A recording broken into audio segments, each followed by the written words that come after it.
مرحبا بكم حبايبي في قناتكم معلومة علشانك للوصفات الطبيعية. أتمنى تكونوا بألف خير. الفيديو النهاردة هقدم لكم وصفة رائعة لترطيب الشعر الجاف. الوصفة بتحتوي على مكون طبيعي 100% هيخلي شعرك حرير من أول استخدام. نعتمد في الوصفة دي على مكون واحد فقط، وهو ده سر وسحر الوصفة. موجود عندك في كل بيت، ولكن المهم انه هو ليه مفعول سحري.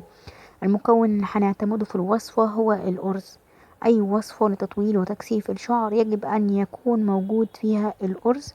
هذا المكون رائع، فهو لوحده بيعالج الشعر ويطوله ويكثفه ويعالج فراغات الشعر. قبل ما ابدأ الوصفة وطريقة التحضير، ما تنسوش دعمي باللايك علشان استمر في اعطائكم الكثير من الوصفات الطبيعية المجربة والفعالة.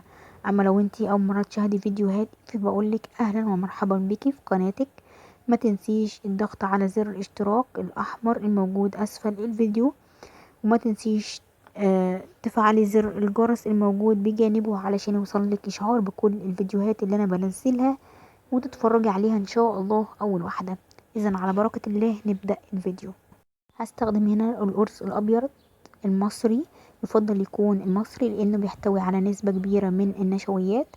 وهضع عليه 2 كوب ماء، وهترك المكونات دي تنقع لمدة ليلة كاملة. فلو انتي مثلا وضعتيهم بالليل هتستخدمي الوصفة دي في الصباح، اما لو عملتيها في الصباح هتستخدمي الوصفة دي ليل. اهم حاجة انها لا تقل عن مدة 12 ساعة في النقع بتاعهم. وزي ما انتم ملاحظين ان المية بتاعتهم اصبحت لونها مائل الى الابيض. انا طبعا هنا نقعتها قبل استعمال الوصفة علشان الوصفة طبعا الفيديو بتاع الوصفة ما يطولش عليكم. هتترك هي بس الارز بس لوحده 3 معالق كبار او 4 معالق كبار، وعليهم الكوبايتين المية العاديين خالص. بعد كده بقى هبدأ اصفي المكونات بتاعتي بالمصفى او بالفلتر للحصول على خلاصة الوصفة. بالنسبة للأرز بيعمل على علاج الشعر من الجذور وحتى الأطراف، يوقف تساقط الشعر ويعالج الفراغات ويقوم بتطويل الشعر ويزيد من كثافته. يعني بمكون طبيعي موجود عندك في البيت هيغنيكي عن الكريمات الغالية الثمن والزيوت اللي بتبقى موجودة فيها للأسف زيوت معدنية ومواد بترولية بتضر البشرة وبتضر الشعر بشكل عام.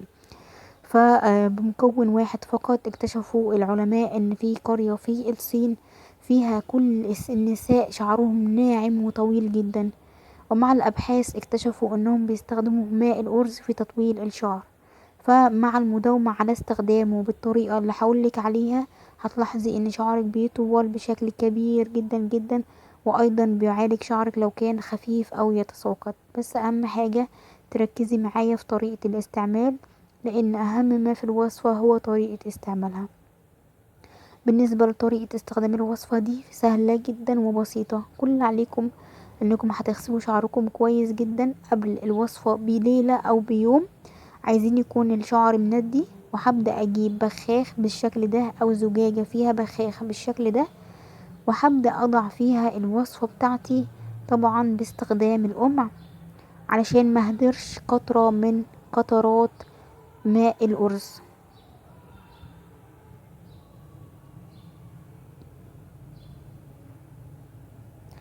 يفضل يا بنات استخدام زجاجة يكون فيها رشاش، لانها بتبقى سهل جدا استعمالها، بالاضافة انها بتوصل لجذور الشعر من جوه مع الرش بتاعها. فانا هنا هستخدمها، وكمان تقدروا تحصلوا عليها موجودة في معظم السوبر ماركت، موجودة عند اي حد بيبيع بلاستيك.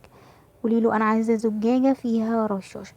بعد ما اضع المكونات كلها، من المفضل يا بنات ومن الضروري انك ما يكونش فيه قطرة من قطرة من الارز او حتة من الارز تتساقط، لان الوصفة دي انا هحتفظ فيها في التلاجة لانها صالحة تقدر تستخدميها لمدة اسبوع اسبوع كامل بدون ان تفسد. ولكن اذا وقعت ارز واحدة ممكن ان يؤدي الى فساد الوصفة. هضع الوصفة دي ارشها على كامل الشعر مع التركيز على الجذور وحتى الاطراف، مع عمل حركات دائرية ومساج للشعر علشان تساعدي شعرك ان هو يوصله التغذية. وهترك الوصفة دي لمدة ليلة كاملة مع تخطيط الشعر. ممكن كمان لو مش عايزة تغسلي شعرك يعني ما تغسليهوش يعني، بس دي ليه طريقة معينة. اما بالنسبة لو انتي وضعتيه ليلة كاملة فمن الضروري غسل شعرك تاني يوم. ممكن كمان تحتفظي بالوصفة دي في التلاجة وتستخدميها يوميا، انك ترشي على شعرك يوميا من الماسك ده. بس طبعا يفضل انك تكوني مدفية الوصفة قبل استخدامها علشان تساعد في يعني انها تتشرب داخل الشعر والشعر